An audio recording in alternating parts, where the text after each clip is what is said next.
Atos, capítulo 18.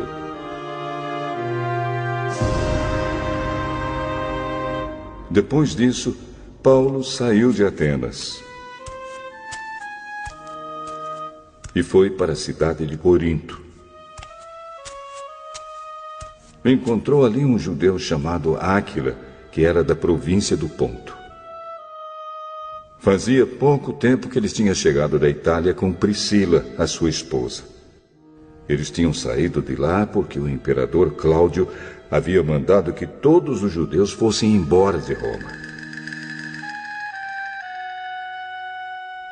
Paulo foi visitá-los e acabou ficando ali para trabalhar com eles, porque a profissão de Paulo e a deles era a mesma, isto é, fazer barracas. E todos os sábados ele falava na sinagoga e procurava convencer os judeus e os não-judeus.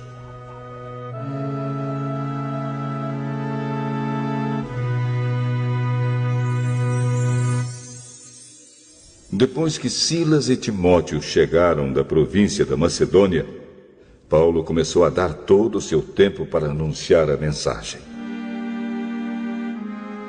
Ele afirmava aos judeus que Jesus é o Messias. Mas alguns deles ficaram contra Paulo e o xingaram.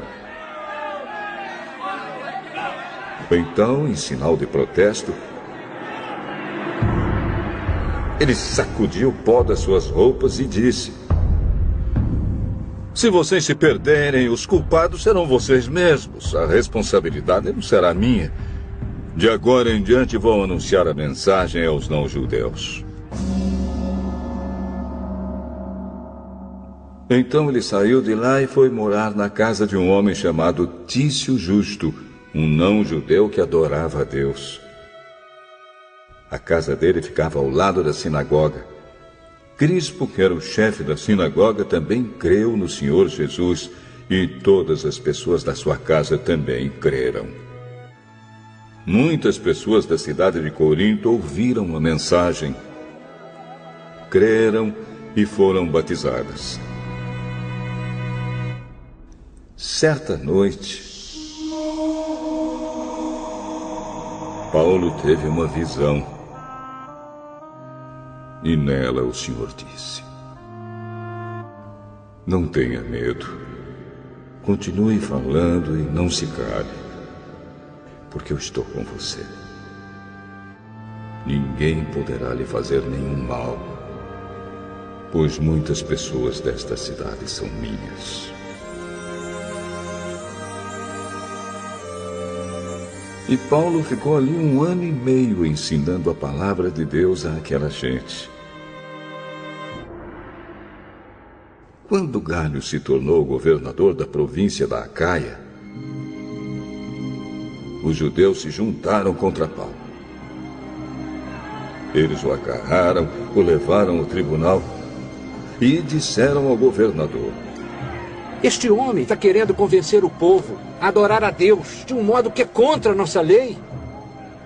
Quando Paulo ia falar, Galho disse aos judeus: judeus, se isso fosse alguma falta grave ou um grande crime, seria justo que eu tivesse paciência para escutá-los.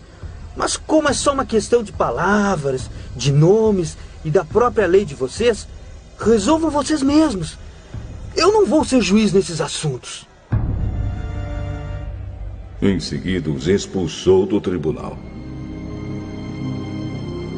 Então eles agarraram Sóstenes, o chefe da sinagoga, e o surraram diante do tribunal.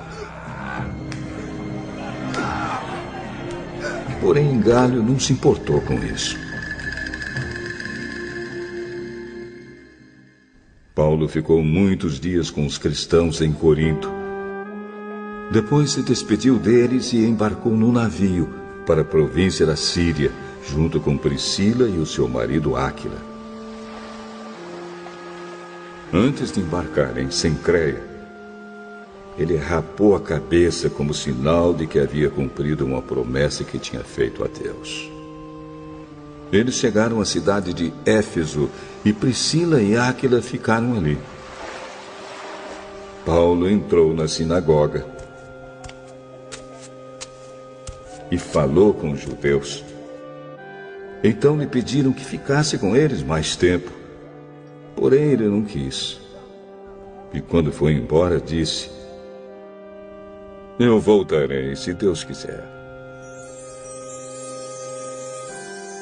Então Paulo embarcou e partiu de Éfeso.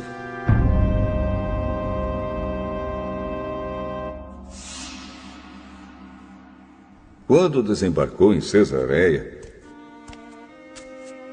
foi logo para Jerusalém. Ali ele fez uma curta visita à igreja e depois seguiu para Antioquia da Síria. Depois de ficar algum tempo em Antioquia, ele foi embora. Atravessou a província da Galácia e o distrito da Frígia, indo de um lugar para outro e animando todos os cristãos.